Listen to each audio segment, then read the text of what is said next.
ăn chặt đôi khi đã được cái dần mấy bởi dương nè ban sắc xa cầm mặt than hỏi bởi miền bị xây stọt ởក្នុងអាណាប៉ាហើយណាដឹងខ្លួនថាស្លាប់មុន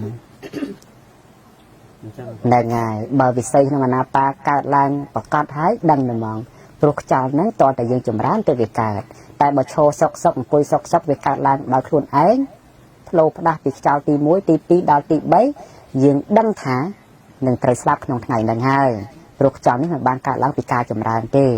វាកាត់ឡើងអញ្ចឹងគណៈហ្នឹងពេលហ្នឹងដឹងថាយើងត្រូវស្លាប់ហើយក្នុងពេលខាងមុខដល់ខ្លីនឹងមិនយូរទេអញ្ចឹងអ្នកហ្នឹងទៅងូតទឹកស្លៀកពាក់ងូតទឹកអីរួចអស់ផ្ដាំកូនផ្ដាំចៅចូលទៅសម្រាប់ស្ដាប់តែហ្មងដូចប្រសពសានអញ្ចឹងមុនសកុតលោកចេញទៅស្រង់ទឹកម៉ោង4ស្រង់ទឹកលោកផ្ដាំផ្ញើកូនសិស្សឲ្យដោះក្អែលោកថាដោះទៅថ្ងៃហ្នឹងដោះទៅណាចង់សម្អាតអីសម្អាតទៅណាចង់ដោះក្បាលយើងក៏ដោះទៅដោះដៃដោះជើងដោះហើយ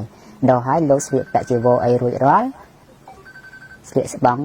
ហងសាក់ប្រដាប់អីរួចរាល់មកអង្គុយលើក្រែលោកអាញឹមដាក់ឲ្យលោកក៏ប្រះខ្លួនសកុតពេលហ្នឹងទៅអានេះហូបប្រចាំថ្ងៃមួយថ្ងៃពីរពេលកោមួយផឹកមួយល្ងាចអាហ្នឹងហូបឲ្យស្វិតហឹសដូងចំណែកអានេះគឺលក្ខណៈជាដើមឈើទេអាហ្នឹងហូបប្រចាំថ្ងៃដែរអាហ្នឹងដាំទឹកហូបក្នុងមួយកញ្ចប់វាបាន4កសៀវហើយក្នុងមួយកសៀវមានទឹកចំណុះ3លីត្រហូបប្រចាំថ្ងៃរហូតទៅ8ហូបទឹកអីប្រេះផ្ដាស់ទេយើងហូបទឹកហ្នឹងទៅហើយហូបរយៈពេលតែ10ថ្ងៃវាអាចស្វិតហឹសបានឲ្យទៅតោមហើយថ្នាំរដូងបាតហ្នឹងគឺហូបប្រចាំថ្ងៃហ្នឹងហូបមួយផឹកមួយល្ងាចព្រោះលោកបានចម្រើនអាណាប៉ាល្អហើយជាប់មកហើយពេលដែលខ្យល់នឹងវាចូលដល់ដំណាក់កាលចុងក្រោយវាលោកដឹងអញ្ចឹងទៅមកអញ្ចឹងបើយើងរសាខ្យល់នឹងឲ្យរឿយវិស័យរឿយរមែងដឹងកាលតែខ្លួនស្លាប់ហ្នឹងហើយព្រោះរឿងស្លាប់ព្រះអរហន្តលោកមិនមែនចេះតែដឹងអីពេលណាលោកចង់ដឹងថាខ្លួនឯងត្រូវស្លាប់លោកទៅធ្វើសេចក្តីបរិពិតកៈត្រេះវិសិនថាគួរស្លាប់នៅពេលណាគួរបរិណិព្វាននៅពេលណាបានលោកពិចារណាទៅដឹងមិននៅសុកដឹងតែហ្មងទេណាតែពេលដែលរៀនស្លាប់គឺដាច់ខាតកម្មដ្ឋានអាណាប៉ានឹងត្រូវតែកើតឡើងអញ្ចឹងហ្មង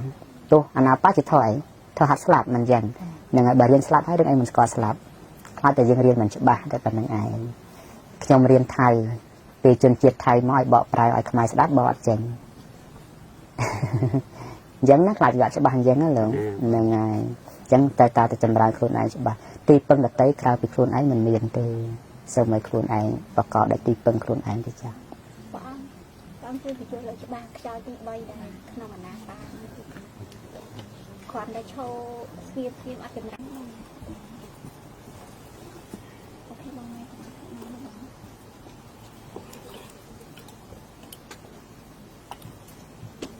មានសំណួរអីទេណា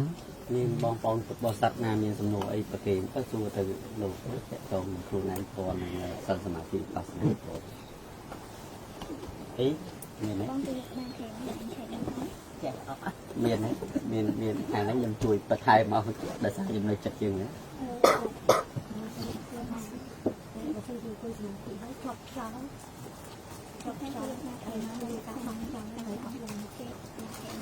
សំណួរនេះជាងមុនមានសួរម្ដងហើយញោមបាសក់មុនគាត់ចូលអង្គុយខាងនេះគាត់សួរថាបើជាប់ខ្យល់ធ្វើមិនទៅខ្យល់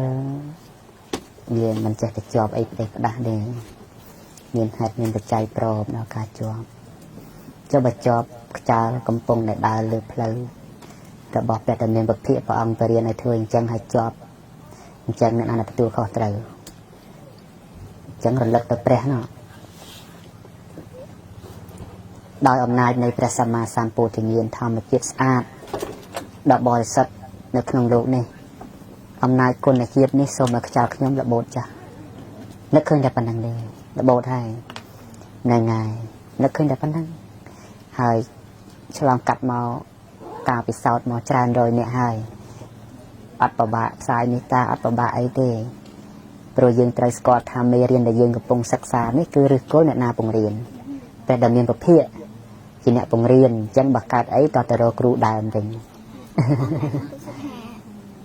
ពុទ្ធបានចូលប្រតិទានទៅហើយតែតាមមានធម្មជាតិលោកតាំងនៅធម្មជាតិដែលជាព្រះពុទ្ធគឺតាំងនៅមិនរលត់តាណាទេគ្រាន់តែពុទ្ធខេត្តមួយមានអានុភាពប្រមាណឆ្នាំប៉ុណ្ណឹងដែរដូចជាព្រះដែលមានពភាក គឺសាសនាព្រះអង្គ5000ចឹងពុទ្ធានុភាពពុទ្ធខែរបស់ព្រះអង្គតាំងនៅសុខ5000ព្រះវស្សាហ្នឹងពេញបរិបូរណ៍ណាមិនខ្វះ1ម៉ោង1នាទីណាទេរហូតតតែគ្រប់បានធម្មជាតិហ្នឹងរលត់ទៅហើយរងចាំបុគ្គលដែលសាងបារមីគ្រប់មកអង្គុយលើរតនបល្ល័ង្កក្រោមផ្ចិតផែនដីក្នុងថ្ងៃ15កើតពេញបរមីខែវិសាខវិញធម្មធាតុទាំងនោះប្រមូលផ្ដុំទៅតាំងនៅក្នុងបុគ្គលនោះឈ្មោះថាអ្នកត្រាស់ដឹងមួយអង្គទៀតអញ្ចឹងព្រះពុទ្ធអង្គណាក៏មានបញ្ញាបែបហ្នឹងមានពុទ្ធវិស័យបែបហ្នឹងមាននិយមបែបហ្នឹងអត់ខុសគ្នាសូម្បីតែមួយអង្គខុសគ្នាដោយបុណ្យដោយអាយុដោយពេលតែប៉ុណ្្នឹងទេយល់ទេអញ្ចឹងព្រះពុទ្ធទាំងឡាយមានអានុភាពស្មើគ្នាមិនមែនព្រះពុទ្ធពីបុរាណគ្រាន់បើជាងជំរាបសួរពុកម៉ែបងប្អូនទាំងអស់គ្នាថ្ងៃនេះខ្ញុំឆៃចម្រើនសូមមកបកស្រាយពីជំងឺហឺដុំបាត់កាពះពោះវៀនជំងឺនឹងកើតដំបូងគឺមិនដឹងទេចេះតែឆ្អល់ពោះតឹងពោះហើយហូបអីគ្មានកម្លាំងគ្មានជាតិចេះតែចុកឆ្អឹងក្នុងចុកចកែអាសាងឹតមុខឈឺក្បាលស្វាំងភ្នែកហើយហូបអីគ្មានជាតិគ្មានកម្លាំងហើយថប់ដង្ហើមនឹងសម្ញានមិនសូវលក់ចុករួយដៃជើងបើអាយុច្រើនចុករួយដៃជើងនឹងហើយហួយទៅកញ្ចឹងកក៏រួយដែរហើយថប់ដង្ហើមនឹងហូបអីគឺគ្មានជាតិគ្មានកម្លាំងដែរព្រោះអីព្រោះធម្មជាតិជាព្រះពុទ្ធហ្នឹងគឺការសាងបារមីហ្នឹងដូចគ្នាសន្សំមកដូចគ្នាផ្លែកគ្នាដោយបញ្ញាថឹកវិរិយៈថឹកមែនដោយសទ្ធាថឹកមែនតែការសន្សំទេការចម្រើនបុណ្យរបស់សាវករបស់លោកទេហើយបុណ្យដែលទំនុកបំរុងខាងក្រៅទេតែពុទ្ធញ្ញាណមានដូចគ្នាអត់ខុសគ្នាទេអញ្ចឹងអំណាចហ្នឹងសំអាងលើអំណាចហ្នឹងគឺបញ្ជាក់ថា5000ព្រះវស្សាពុទ្ធានុភាពរបស់ព្រះបរមគ្រូយើងនៅតែមាននៅក្នុងតាំងទុកក្នុងចក្រវាលហ្នឹងក្នុងលោកទាំងមួយសែនហ្នឹងទេវតារលឹកបានសុខទេវតាមនុស្សរលឹកបានសុខមនុស្សនឹងអញ្ចឹងណារឿងពិតអញ្ចឹងពុទ្ធប្រណិពានមែនតែពុទ្ធានុភាពមិនទាន់ប្រណិពាននេះណាបើពុទ្ធាប្រណិពានលែងមានសមាធិពធាដែរព្រោះសមាធិពធាជាពុទ្ធានុភាពដែលអធិដ្ឋានតាំងទុកនៅអញ្ចឹងមិនថាតាំងទុកនៅ5000ព្រះវស្សាខាងបងហ្នឹងហើយ5000ព្រះវស្សាដល់តែសមាធិហើយបានអស់ហើយអស់អំណាចពុទ្ធានុភាពក្នុងអាណាខេត្តរបស់ពុទ្ធខេត្តនឹងអស់ហើយរងចាំពុទ្ធខេត្តថ្មីឧបដិឡើងចឹងហើយតែចិត្តដាក់មុតស្រួតមួយព្រះសម្មាសម្ពុទ្ធនៅតែគង់នៅធម្មធាតុនៅតែតាំងនៅ